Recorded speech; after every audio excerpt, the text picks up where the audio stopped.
All right, everybody, Robert Jerdee here, your guide to the world of pop culture, particularly comic books and video games. And today I wanted to talk about three very important comic books that deal with some of the stuff that we're dealing with right now. You know, it is a scary, empowering time of change. And we're seeing a lot of things come to light, and we're seeing a lot of sweeping changes happen. And I wanted to make a video that talks about, you know, I'm a comic book guy. And, you know, for a while I was like, well, this is all, comic books are also trivial in regards to what's really going on in the world. But I started thinking about it, and I thought about some comics that I was familiar with, that I've read, that really talk about these and broach these important subjects. And I think just because comics are quote unquote for kids doesn't mean they just deal with kids subjects, and these in fact are very important subjects, not only for adults, but for everyone to educate themselves, so you can see that these things, even though they're based in a world of fantasy, have some frightening real-world truths behind them. And that's what I wanted to talk about today with these three picks for important comics out right now. So the first comic I wanted to talk about is called Truth, Red, White, and Black, the story of Isaiah Bradley, the first black Captain America. And while this transformation from Steve Rogers to Captain America is a powerful red, white, and blue sort of tale, Isaiah Bradley's story is a much darker experience. There's a lot of true life parallels that deal with things like the Tuskegee experiments. If you're not familiar, Google them. Or the questionable ethical concerns about human experimentation and consent, the immortal life of Henrietta Lacks. These things are all, well, truthful and real stories, sort of lay the dark foundation for this comic. It's a 7-issue comic. I got mine on Amazon. They're all $1.99 a pop, but you can also find, there's beautiful hardback graphic novels. They get a little up there.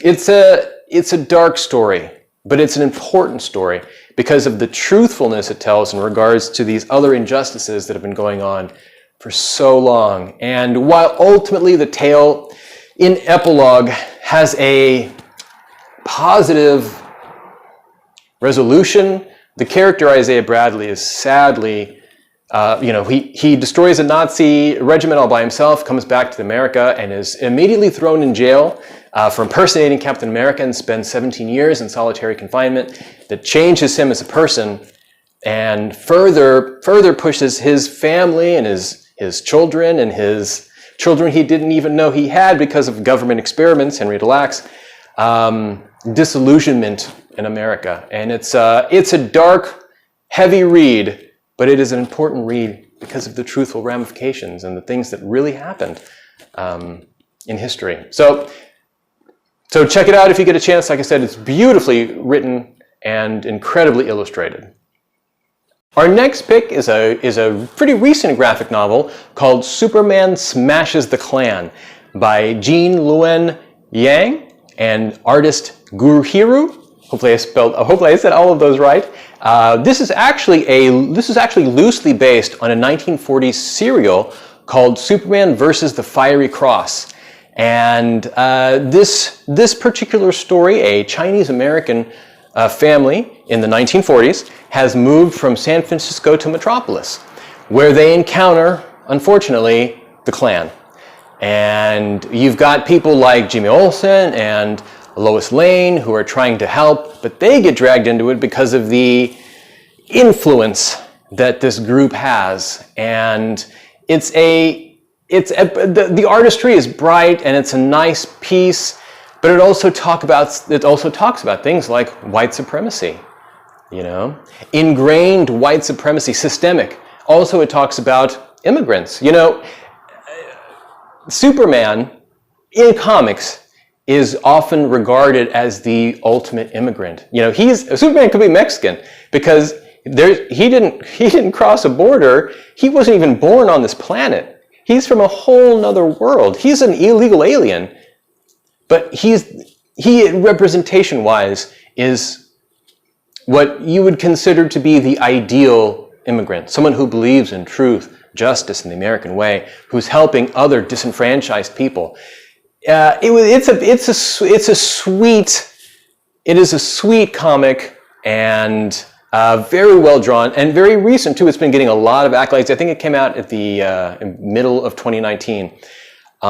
It's a sweet story. It is also available on Amazon for about $13. Most of these I'm getting on Kindle, but you can also get the hard copies and graphic novels on Amazon, eBay, as well as your local comic store, and I'll have some links down at the very bottom as well. And for my third pick, I wanted to talk about the very famous Alan Moore, Dave Gibbons Watchmen.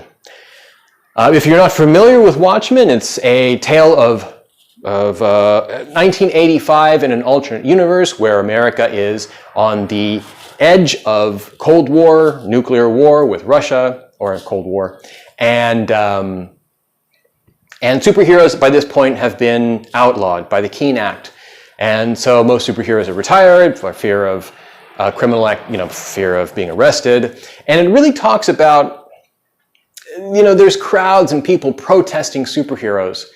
And it really makes you think about do you have a Fifth Amendment if someone can read your mind? You know what I mean?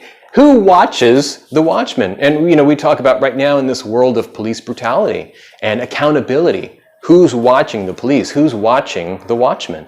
The Watchmen is a dense tale that has multiple different sort of themes and things going on. You talk about unifying people of all sorts for over a common goal. Watchmen has that. It's a bit darker, but it definitely has unifying people coming together.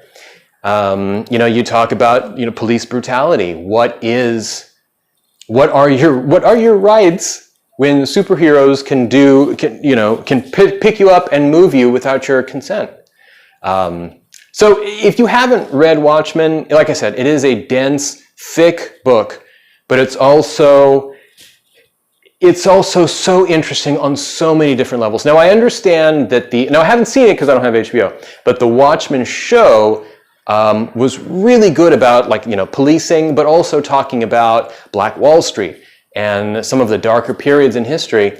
Also too, if you get a chance, there is a Watchmen motion comic out there. I've seen it on YouTube, but you can buy it as well. It's pretty inexpensive. The only downside is that it's narrated by Alan Moore, so you've got Alan Moore doing male and female voices, kid voices, and things like that. It's not terrible, but it is much better than, and to each their own, of course. I was not a fan of the Zack Snyder Watchmen film in any form, because I know he put out 3 different versions. I'm not a big Zack Snyder fan to begin with, and I feel like I just didn't care for it. It changed the story up. The aesthetics were weird. There are some really great moments, especially the Dr. Manhattan transformation scene. But generally speaking, and anything Jackie Earle Haley did in that movie was awesome. He was the perfect Rorschach, and the comedian, the actor who played the comedian, was great as well. But generally speaking, avoid it if you can, and read the graphic novel yourself. It talks about a lot of these dark things. What are our rights? Who's watching the authority figures that watch over us? And what powers do we have to make sure that our rights aren't being trampled on?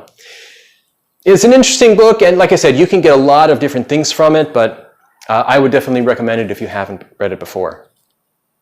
Now, these are just 3 different examples of some of the things that are going on in the world today. But comics have been tackling these subjects for years. North Star of the X-Men. Well, the X-Men, of course, are, some say yes or no, are analogous of the civil rights movement. Mutants are persecuted for just being who they are. They're just a mutant, and so they're bad. North Star was a member of the LGBT community who in the X-Men comics actually gets married.